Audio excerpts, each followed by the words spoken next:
नमस्कार।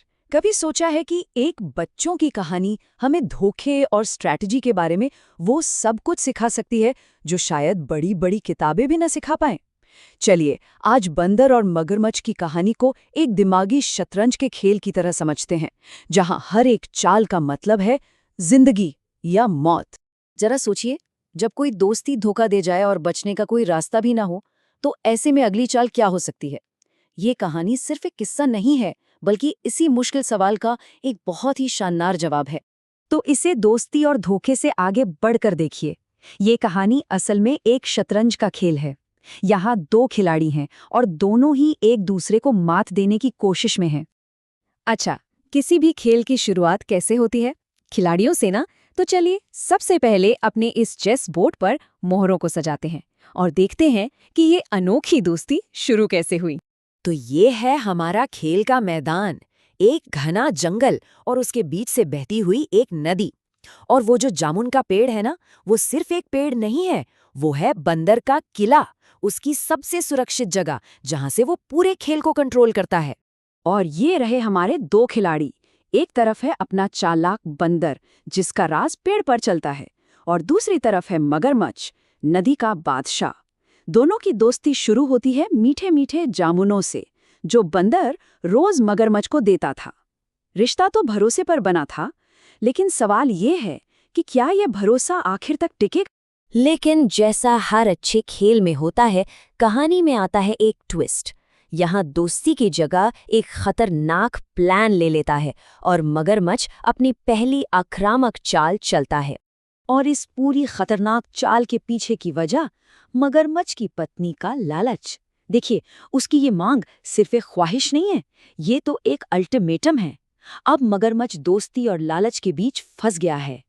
तो अब मगरमच्छ के सामने दो रास्ते हैं, एक तरफ दोस्ती, दूसरी तरफ लालच, और वो चुनता है धोखे का रास्ता।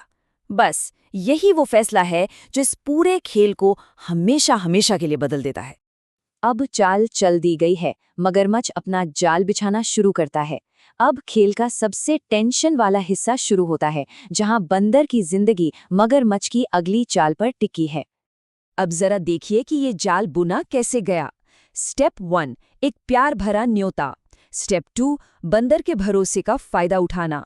और स्टेप 3, उसे ठीक नदी के बीच में ले जाकर फंसा देना। हर एक कदम बंदर को और कमजोर बनाता जा रहा है। और फिर ठीक नदी के बीचों बीच, जहां से भागने का कोई रास्ता नहीं, मगरमच्छ अपना असली इरादा बताता है। ये वो मोमेंट है जब जाल कस जाता है, दोस्ती का वो नकाब एक झटके में उतर जाता है। अब बंदर की हालत बिल्कुल उस राजा की तरह है जिसे शह मिली हो। मतलब वो सीधे सीधे खतरे में है और भागने का कोई रास्ता नहीं दिख रहा। सवाल ये है कि क्या दिमाग इस धोखे को मात दे पाएगा? और बस यहीं पर यह कहानी एक आम किस्से से स्ट्रैटेजी की एक मास्टर क्लास बन जाती है। जब सबको लगता है कि खेल खत्म, तभी बंदर अपना तुरुप का इक्का चलता है, उसका दिमाग। एक बात पर ध्यान दीजिए, बंदर घबराया नहीं, डरा नहीं, उसने शांति से सोचा, और यही उसकी जीत की पहली चाल थी। प्रेशर में भी शांत रहना और अपने दिमाग को ही अपना सबसे बड़ा हथियार बना लेना। और ये रही वो चाल, वो काउंटर मूव जिसने पूरा खेल पलट दिया। क्या शानदार झूठ है! बंदर ने मगरमच्छ के लालच को ही उसके खिलाफ एक हथियार की तरह इस्तेमाल किया। इससे एक बात साफ हो जाती है, दुश्मन की कमजोरी ही हमारी सबसे बड़ी ताकत बन सकती है। बंदर की चाल काम कर गई। अब हम खेल के आखिरी दौर में हैं। ये है शय और मात। अब देखिए, मगरमच्छ अपने ही लालच के जाल में कैसे फंसता है। उसे तो बस वो दिल चाहिए। इस धुन में वो ये समझ ही नहीं पाया कि असली खेल तो उसके साथ हो रहा है। वो खुद बंदर को सेफ्टी की तरफ वापस ले जा रहा है। और जैसे ही किनारा आया, बंदर ने एक सेकंड भी बर्बाद नहीं किया। एक छलांग लगाई और सीधा वापस अपने किले में, यानी पेड़ पर। Game over. अब अपने किले की सेफ्टी से बंदर मगरमच्छ को इस खेल का आखिरी सबक सिखाता है। ये सिर्फ जान बचाने वाली जीत नहीं थी, ये एक मॉरल विक्ट्री थी। अब बेचारे शर्मिंदा मगरमच्छ के पास वापस जाने के अलावा कोई रास्ता नहीं था।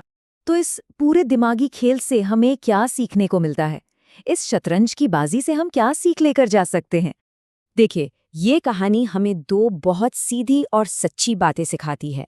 पहली, कि जब खतरा सबसे बड़ा हो तो शांत दिमाग और समझदारी ही हमारे सबसे बड़े हथियार होते हैं।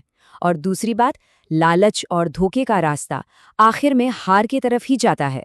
और आखिर में एक सवाल सबके लिए, अगर इस कहानी को हम अपनी जिंदगी में देखें तो वो कौन सी कीमती चीज़ है? हमारा भरोसा, हमारे उसूल या हमारा सुकून, जिसे किसी भी धोखे की पहुंच से दूर अपने पेड़ पर सुरक्षित रखना चाहिए? इस बारे में सोचिएगा ज़रूर।